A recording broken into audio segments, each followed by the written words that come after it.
جلسہ تو میرے خیال میں ہوگا، فرض کیجئے مینار پاکستان پہ نہیں ہوگا تو جیسے ملتان میں گھنٹہ گھر میں ہوا ایک محدود جگہ میں کسی محدود جگہ پہ ہوگا، لیکن مینار پاکستان پہ اجازت دینی چاہیے اس لیے کہ وہ وسیع جگہ ہے اور جلسہ کافی ہو جائے گا باوجود سردی کے۔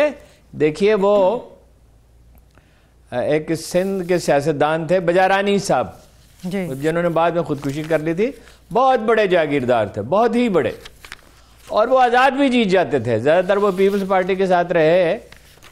تو وہ غنمہ بھٹو آئی ہوئی تھی ڈاکٹر مبشر حسن کے ہاں، تو ان سے پوچھا گیا کہ بھائی بجارانی کے جنازے میں 20-25 ہزار آدمی شریک ہوئے تو کیا وہ اتنے ہی پاپولر تھے؟ یعنی ووٹ تو وہ لیتے تھے 1 لاکھ کے قریب، تو 25 ہزار جنازے میں کہاں جاتے ہیں لوگ؟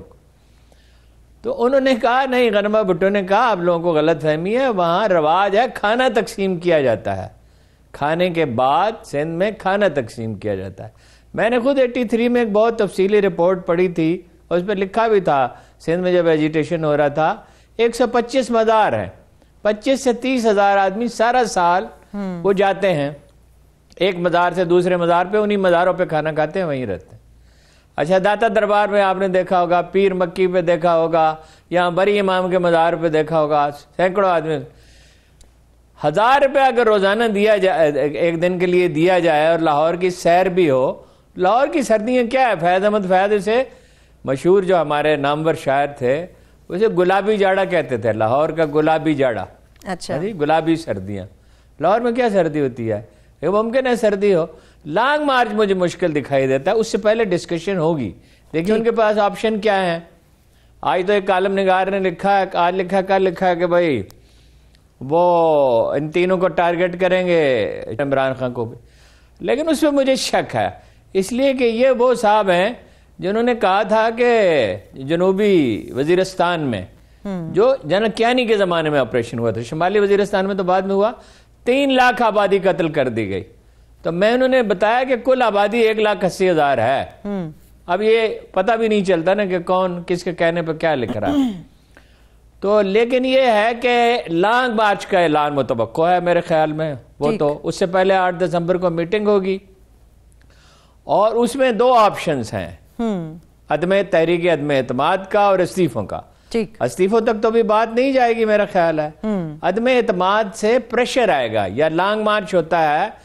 اسلام آباد میں بہت ٹھنڈ ہوگی، ویسے بڑی بری حالت ہوگی، یعنی عمران خان صاحب نے تو جس موسم میں کیا تھا اس میں اتنی سردی نہیں تھی، وہ درمیانہ کچھ سردی تھی نہیں، اگست کی راتیں تو اسلام آباد میں بہت کمفرٹیبل ہوتا ہے، لیکن کیا نتیجہ نکلا تھا، اور 5 طاقتور آدمی ان کے پیچھے تھے، انہیں اس طرح کی حمایت حاصل نہیں ہے۔ لیکن یہ ان کی کمر تو اتنی مضبوط نہیں ہے ہارون صاحب، ان کی کمر مضبوط نہیں ہے، لانگ مارچ کا کیا فائدہ ہوگا؟ ان کے پاس پیسے بہت ہیں، ان کے پاس پیسے بہت ہیں۔ کل فیصل آباد میں بریانی بہت بٹی، اگرچہ کچھ لوگوں کو نہیں ملی، وہ کوس رہے تھے، اور یہ پیسہ لوکل ہے یا باہر سے بھی آ رہا ہے۔ دیکھیے انسٹیبلٹی جو ہے وہ انڈیا کے انٹرسٹ میں ہے۔ اگر پاکستان ایک طاقتور ملک بن جاتا ہے، وہ فوج تو اس کی پہلے ہی تھا، فوجی قوت تو اس کی پہلے ہی ہے بہت، اگر معاشی طور پر جو امکانات پیدا ہوئے ہیں وہ اگر اسٹیبلٹی ہو، دیکھیے ترقی کیسے ہوتی ہے، امن ہوتا ہے، لا اینڈ آرڈر ٹھیک ہوتا ہے، استحکام پیدا ہوتا ہے، تو معاشی ترقی کا آغاز ہو جاتا ہے۔ اسی لیے ماشاءاللہ میں معاشی ترقی ہوتی ہے، دنیا بھر میں تو جمہوریتوں میں ہوتی ہے، ہمارے یہاں الٹ حساب ہے، ہمارے ہاں جو بھی آتا ہے اس کو آرام سے بیٹھنے نہیں دیا جاتا۔ عمران خان کو بھی ہم لوگوں نے مشورہ دیا تھا اور چیخ کر دیا تھا، اور روزانہ کہتے تھے نہ کرو، اور دھرنے سے پہلے دیا تھا، مگر وہ بھی نہیں مانے تھے، اس سے بھی نقصان ہی ہوا تھا، سی پیک کے میں تاخیر ہو گئی تھی۔ تو دونوں صورتوں میں حکومت پر دباؤ تو ہوگا، اگر وہ اسلام آباد پہنچتے ہیں بہت دیر میرا خیال ہے نہیں ٹھہر سکیں گے، اس لیے کہ وہ کمبل تقسیم بھی کریں تو اسلام آباد میں ایک کمبل سے کام نہیں چلتا، گدا چاہیے ہوتا ہے بڑا موٹا، اور 2 کمبل چاہیے ہوتے ہیں، اور ایسے جہاں باز مجھے تو نہیں لگتا، لیکن اگر وہ لے آئیں 1 لاکھ آدمی تو بڑا پریشر پڑے گا۔ یعنی کہ آپ کو امید ہے ہارون صاحب، آپ کو یعنی کہ امید ہے کہ 1 لاکھ آدمی اکٹھا ہو سکتا ہے، امید ہے آپ کو؟ ان کا ٹارگٹ یہی ہے، ان کا ٹارگٹ یہی ہے۔ عمران خان صاحب کا ٹارگٹ تھا 5 لاکھ، میں نے ان سے کہا تھا نہیں ہو سکتا، سوال ہی پیدا نہیں ہوتا۔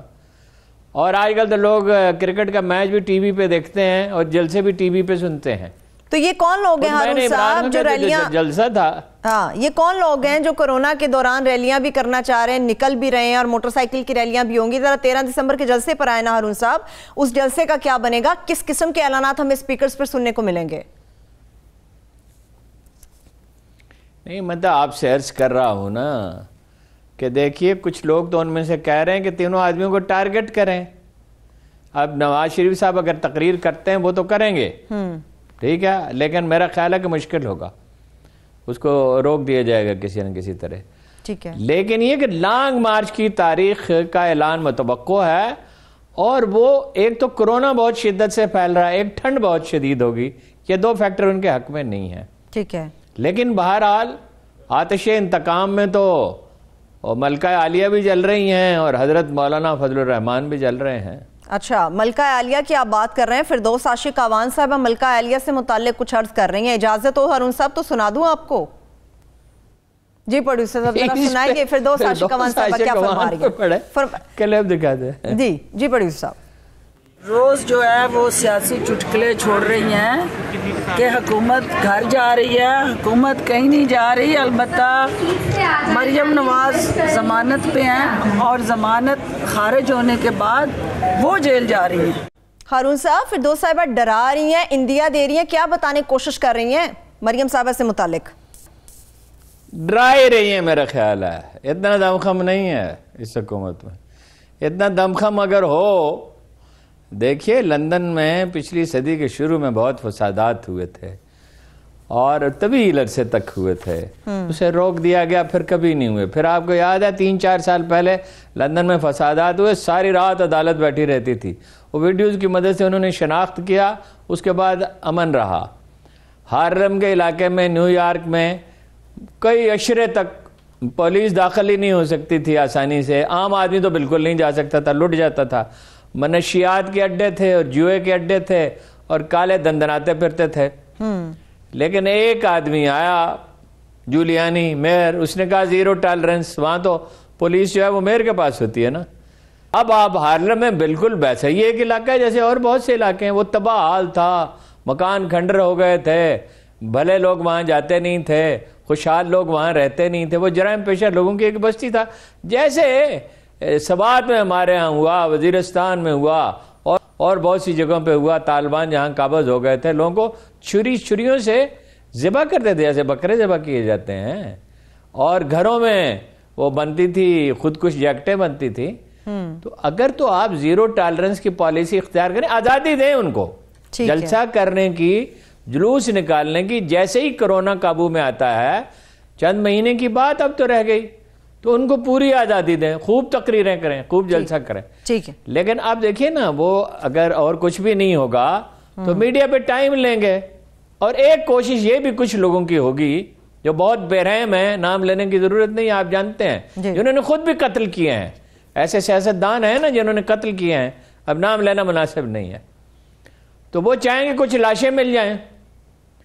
اس لیے کہ اقتدار کے بھوکے جو ہوتے ہیں ان کے لیے ان کی کوئی اخلاقیات نہیں ہوتی. ٹھیک ہے, ٹھیک ہے. ہارون صاحب مجھے مولانا صاحب کی ایک لائن کی وضاحت چاہیے, میں چاہ رہی تھی آپ کی ایکسپرٹ اوپینین اس کے اوپر مل جائے کہ اس بات کا مطلب کیا ہے. وہ سمجھتے ہیں کہ امت مسلمہ, پوری امت مسلمہ اس وقت یتیم ہے, اور اس کی ذمہ دار موجودہ حکومت ہے, یا ذمہ دار صرف ایک شخص ہے عمران خان, جس کی وجہ سے امت مسلمہ یتیم ہو گئی ہے؟ اس میں میں کیا کہوں, امت مسلمہ اس لیے یتیم ہے, اس نے علم کو چھوڑ دیا, اس نے ہمیشہ بری قیادت کا انتخاب کیا, پاکستان کی حد تک تو قائد اعظم کے بعد. میڈل ایسٹ میں بادشاہوں کی حکمرانی ہے, وہ فوج بنا ہی نہیں سکتے.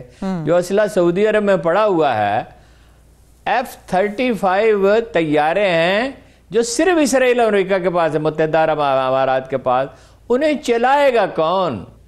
اور فوج کتنی ہے سعودی عرب کی, آپ حیران ہوں گے کہ کتنا $300-400 بلین کا بجٹ ہوتا ہے, $500 بلین کا تو ایک شہر بسا رہے ہیں, وہ نیوم.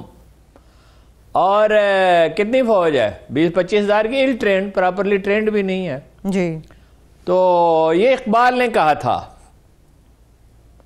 کہ یہ بادشاہوں کی طرف نہ دیکھو. 37 میں جب اسرائیل پہ بہت ڈیبیٹ ہو رہی تھی, فسادات شروع ہو گئے تھے 36 میں. تو امت مسلمہ اس لیے یتیم ہے